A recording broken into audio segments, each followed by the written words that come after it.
Hello everybody, I am going to be doing a quick little review on Elden Ring Nightreign. I think it'll be a good opportunity to come in and do this review now as the enhanced bosses have just come out, so we have gotten a little bit of a taste of the upcoming updates that are going to be jumping into this game for the foreseeable future.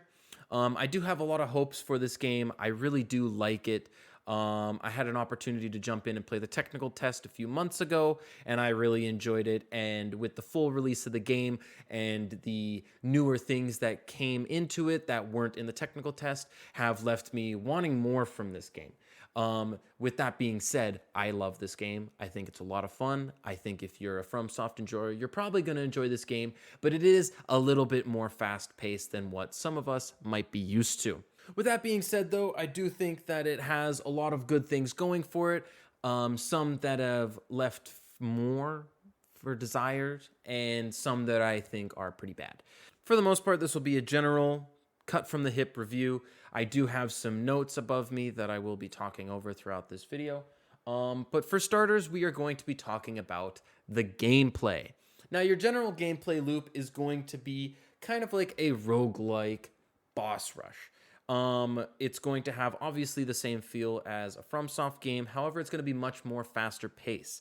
I do have to lead a word of caution towards newer players that it might be a lot more faster paced than what you might be expecting, and even for some returning players from the FromSoft series. The game is very fast paced. It does not respect your time. The circle closes very, very fast. So it is very imperative that whenever you're doing your runs, that you're jumping from camp to camp, location to location, and clearing as many bosses, getting as much loot, upgrades, and materials as possible.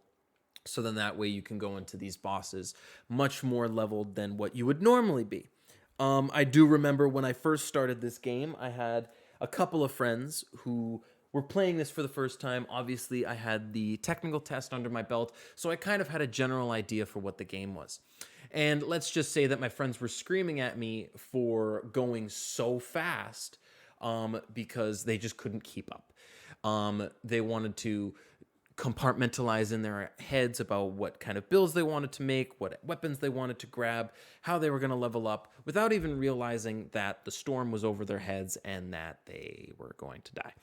So for new players, it is going to be a little bit of a learning curve with how fast this game is. You are not expected to sit around and compartmentalize and do things. Essentially, you got to quickly think on your feet, run around, clear as many bosses as possible, and move on. There is no time for stopping. There is no time for thinking. It's just go, go, go, go, go. If that is not the kind of style that you enjoy, then this game might not be for you. If you like the slower pace kind of feel, but you do still enjoy Souls-like games, go play Elden Ring. Go play any other Souls-like game. If you want to give this game a try, go for it, but just know it does not respect your time. Move fast. Anyway, so that's basically the general style of the game. Now, this game takes place in a pretty set map. The map does not change other than some locations being in different locations than others, rotations of certain bosses, different types of camps. You'll have camps that will reward you with fire weapons, poison weapons, so on and so forth. And sometimes it just won't have any of those upgrades, and it'll only have like holy weapons, for example. Pretty annoying. But there is a ton of locations and POIs within the map that will, after a few runs, will feel pretty familiar to you. Once you do even more runs, you'll get a general style of how to run through the map. However, as you progress throughout all of the bosses, because there is about 8 or 9 bosses in this game, each one of them will have different events that will pop up. You'll have the city, you'll have the Crimson Forest, you'll have the volcano area, and then the frost area. Those are the general areas that we know of so far. We don't know if they're going to add more into the future. I really do hope. But for the most part, whenever you're going into this game, you're going to have a pretty set idea of how the map is going to look. Now, in the map, there are churches that will give you more flasks. There are Everjails that require stone sword keys to get bosses that will give you more upgrades and or runes. And then you're obviously going to have your normal camps, which will give you specific loots each time you go in. Some of them being big castles that will guarantee you a stone sword key, and some that will guarantee you locations that will give you access towards talisman beetles that are all over the map. So there is a lot of areas that will be very reminiscent to Elden Ring. It'll look very similar to just the normal Limgrave. However, there are also POIs that will pop up randomly, like I said earlier, with the Frost area, Volcano area, Crimson Forest, and the city. Now, after you've run through this game multiple times, killing things, killing enemies, killing bosses, eventually you're going to be getting to your first night. Now, this game runs throughout 3 night cycles. The first night, you're going to be fighting one boss, and then it'll clear out the area as the circle closes in on you, and you'll be able to explore the whole map again. Then the process will continue until the second night, where it'll close in and you'll fight another night boss, which will give you upgrades and more runes to level up your character. And then after the second night, you will be taking a teleporter, which will take you to the final boss for night 3, which is the Night Lord. Now, while you are doing these runs and everything like that, you're going to be looking for loot, and you're going to be looking for how to build your character. Now, for the builds and stuff that you do, there is loot on the ground that you can grab. And then there's also upgrades that you can get from bosses that you kill. So, with the loot that you grab, there will be weapons that will increase two-handed attacks. There will be weapons that will periodically spawn glint blades. There will be some that successively restores your HP, successive attacks restore HP, and so on and so forth.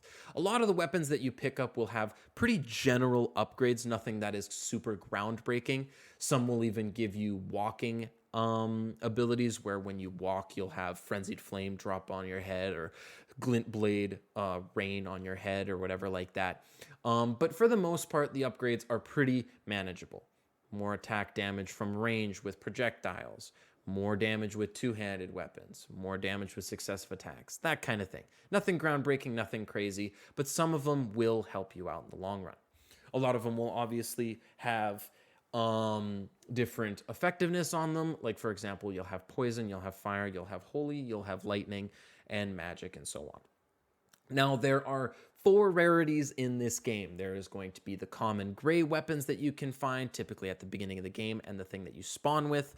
Then there will be weapons with blue rarity, then purple rarity, and then finally gold rarity. Now, there aren't a lot of gold rarity weapons in the game. However, I do know with some POIs that you go to, you can upgrade any of your weapon to a legendary, which is the purple weapon or the gold rarity. And then throughout your gameplay, you can also go to certain POIs, which will give you smithing stones, which you can use to upgrade your weapons from base rarity all the way up to purple rarity.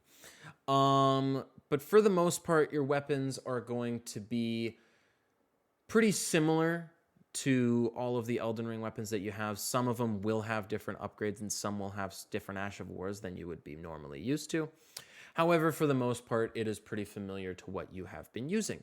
Some of them will even have passive upgrades that you can use, which is pretty nice. I know for one, there's Melania's Blade that you can find, which is a legendary weapon that gives you health back whenever you get recently hit and you hit them back in time.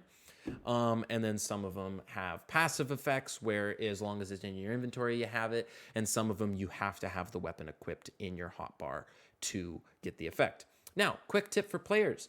If you didn't know about this, if you have it in your left hand, but you're two-handing your right hand, you still get the bonus from your left hand.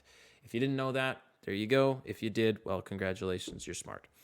But that being said, majority of the builds that you make, you're going to be catering towards the weaknesses that the bosses that you're going to be eventually fighting have. So majority of the time, you're going to be looking for one specific element or certain builds towards your characters. Now, speaking of leveling, there is 15 levels in the game. And with leveling, normally comes builds. However, in this game, there is no specific leveling up your traits, like, for example, strength, dexterity, that, and so on. Because in this game, it's a boss rush. You got to go quick.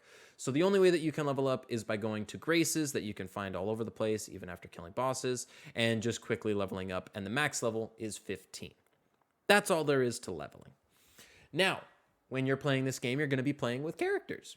And there are 8 characters in this game, or 8 classes. There is the Wilder, executor slash executor. There's Revenant, Raider, Iron Eye, Duchess, Guardian, and I might be missing. There's 8 characters that are playable in this game. Each of them have specific scaling that each of them have. Namely, the Recluse is the magic wielder. You've got the Duchess, which is mostly dexterity. You've got the Executor, which does arcane and dexterity. And then you've got Wilder, who's kind of a jack of all trades, and so on and so forth. So each characters have specific gameplay styles that will cater towards you, and they even have specific styles towards their weapons that are preferred. If you are going to use Wilder, he prefers great swords. If you use Duchess, she prefers daggers, and so on. So they will have specific movesets that are different and special towards their gameplay and their character. And with those characters comes quests and remembrances. Now, remembrances are essentially the way that they tell the story in this game.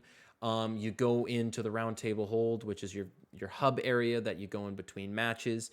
You complete little side quests that you can do with your characters, and some of them will lead you into the Limgrave area, your map, so basically your runs, and will have you doing certain objectives. Some will require you to just pick up an item. Some of them will require you to go to a certain POI, like the Silver City, and then some of them will require you to kill Night Lords. Now, the only way to progress your remembrances, from my understanding, is continuously playing said character and killing bosses. I believe that killing bosses will effectively instantly upgrade your memory level, so that way you can do more remembrances. And I'm pretty sure there's 10 chapters per character. Now, each of these remembrances will lead you into the world and do more quests and stuff like that. But for the most part, it's just another facet of the gameplay that you'll be using to streamline your gameplay. But for the overall feel of the gameplay, it's still got that same Souls-like feel. It is with a twist, though, because it's very, very fast-paced, and it's more of a roguelike. And then the general idea with the gameplay is just a caution for new players. It is fast. So if you're not used to the game, good luck. I wish you well. But for the most part, it's pretty Souls-like. It is a Souls-like game. It's just fast. And with the running and the jumping and the climbing and everything like that, I do apologize to these players that are going to go back to Elden Ring and Dark Souls games and just feeling the absolute slowness and not being able to run up walls and jump off cliffs and seemingly just dust off the damage. But with that being said, that is mostly the gameplay. So now we are going to be jumping into my second point, which is going to be the story. Now, the story has that Fromsoft feel. It's visually compelling, it's interesting, however, it's nothing groundbreaking. If anything, I see the story quest as just something that is sprinkled onto the world of Nightreign to give it more of a atmosphere and a reason as to why we are here in the first place, and then the story beats give us a reason as to why the characters exist and why we play them and what's going on. But for the most part, there's nothing groundbreaking about the story. It's interesting, it's cool. The remembrances that you do for your characters is part of the story. It progresses it. And some of them will lead you into doing certain bosses for your characters. I know, for example, the Executor has to fight himself later on, and I think it's a really, really cool boss. I think it's really cool and interesting and very aesthetic. But there's nothing groundbreaking about these stories. They do each lead to multiple different endings.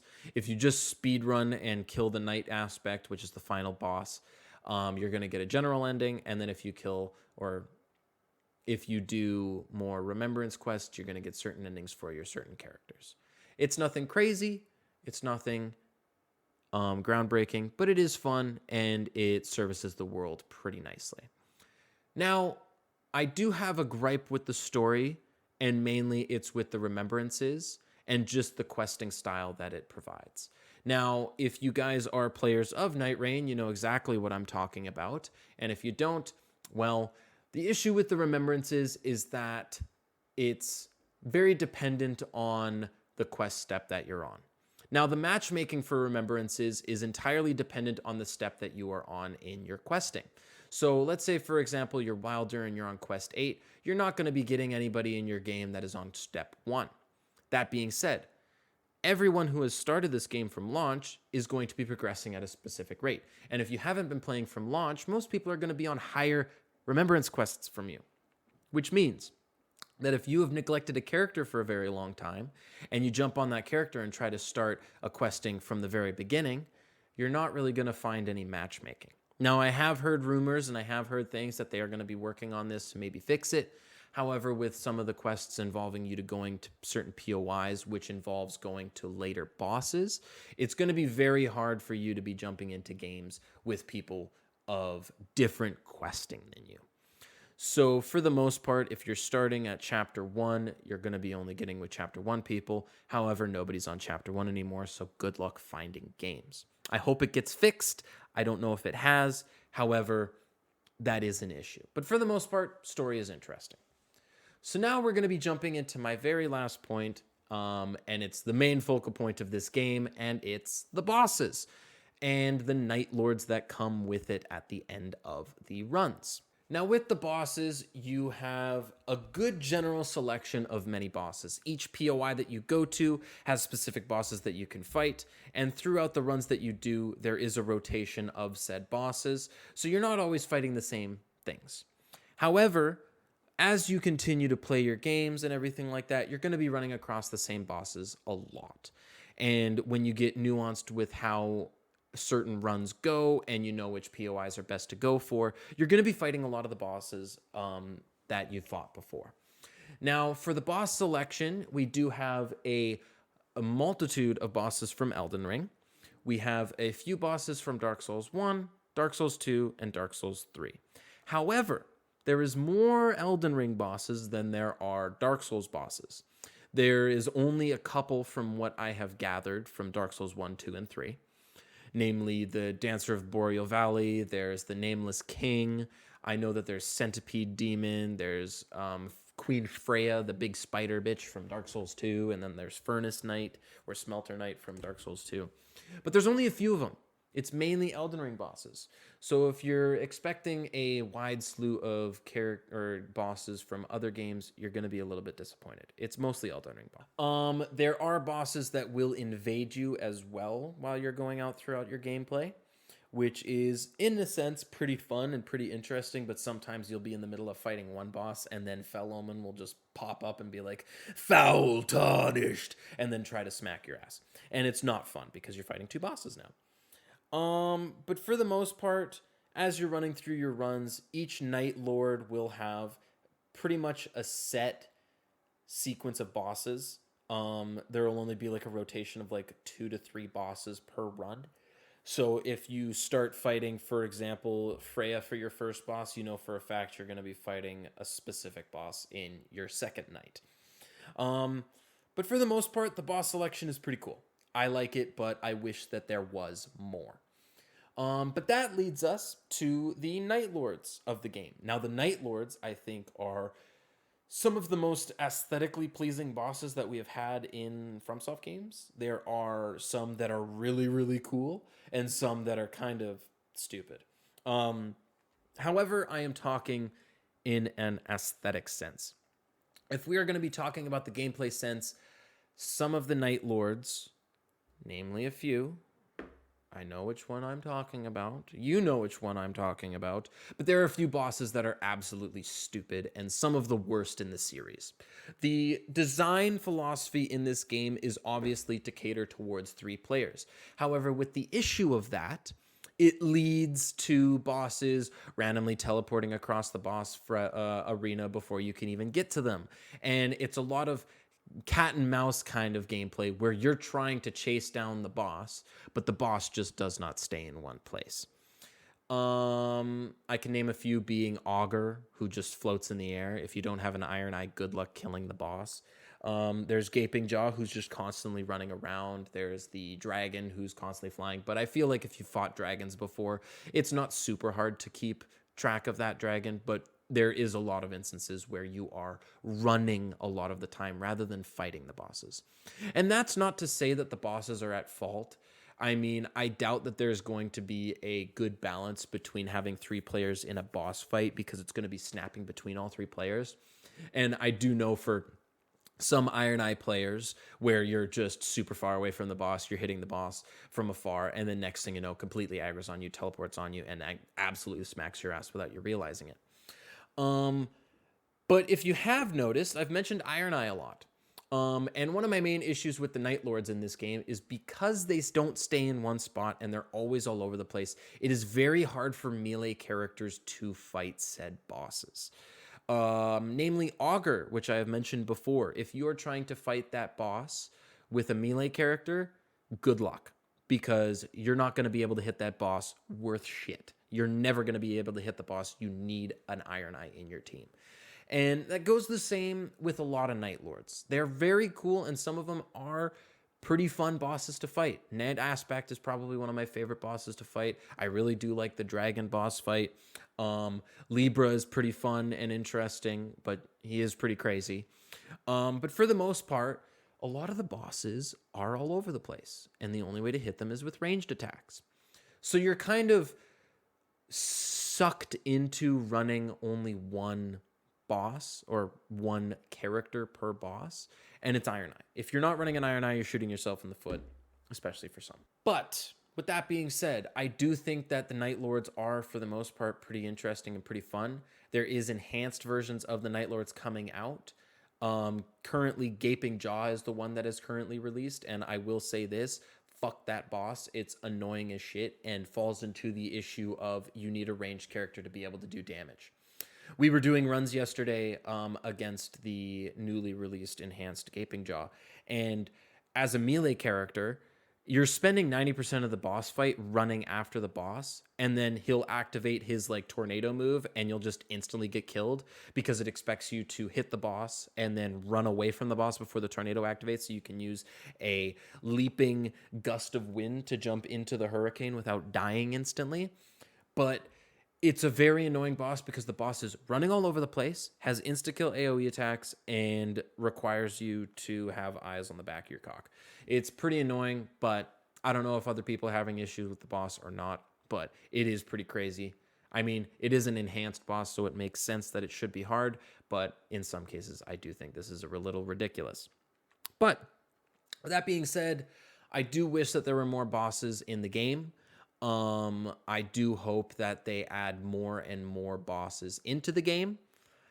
That being said, I do like the selection we do have now, but obviously if we want the game to survive, we are going to be expecting a new map, new POIs, new characters, and so on and so forth. But with that being said, the bosses in this game are pretty fun. Now, for my final point, it's mostly just going to be general knowledge and just general aspects towards the game. There's relics in the game that will you'll be taking in from your playthroughs. This is mainly the end game section of the game. What's the point of doing your runs? What's the point of doing anything? When you finish your runs, you're going to be getting a currency, which you can use to buy outfits for your characters. You can buy relics for your characters, emotes, and chalices. Now, the chalices are things that you slot relics into in your round table hold, which you can use to permanently upgrade your character with upgraded abilities. There are some which will enhance skills for your characters. For example, Wilder will get one where whenever he uses his grapple hook, if he uses basic attack, it will do a flame follow-up attack. There's ones for Iron Eye, which will extend weak spot duration and so forth. So it's basically end game abilities that you can use to get upgrades for your characters to put into your newer runs to be stronger right off the bat. One of my favorite builds is with Executor, where I have a poison ability, which will then increase my damage whenever poison activates near me. And then I also have Frost on that same weapon with Chilling Mist, Ash of War. And whenever Frost poks near me, I get bonus damage as well. So there's a lot of cool things that you can do with your characters to make them stronger, even at the very base level. And then right before you jump into your runs. It's pretty interesting. It's pretty cool. But the main purpose of your runs is to get currency, get upgrades for your characters, and place them on. Now, the only issue I have with relics is that it's purely RNG. So whenever you finish a run, you'll be getting 3 levels of relics. One will have only one upgrade, second one will have two, and then the final one that you're going to be predominantly searching for will have three upgrades. Now, the issue is that they can have very contradictory upgrades on them. Namely, you can get Chilling Mist on one of your Ash of Wars. However, you get a weak spot increase for your Iron Eye. However, you can't use Chilling Mist on a bow and arrow. So some of them just don't coincide with each other. You'll get ones which will give you +2 arcane, +2 intelligence, +2 dexterity, and you're like, why do I need intelligence for a dexterity arcane build? And so on and so forth. So your main goal is to continuously kill bosses, finish up runs, get more currency to get all the upgrades or the appearances for your characters, and then try to find the best builds possible for your characters. You also get relics for killing Night Lords, and they give you set builds that you can use. The Executor build that I use is using actually 2 boss relics. But yeah, so the main end game for this game is to get all the drip, finish all the remembrances, and then get every single relic as possible.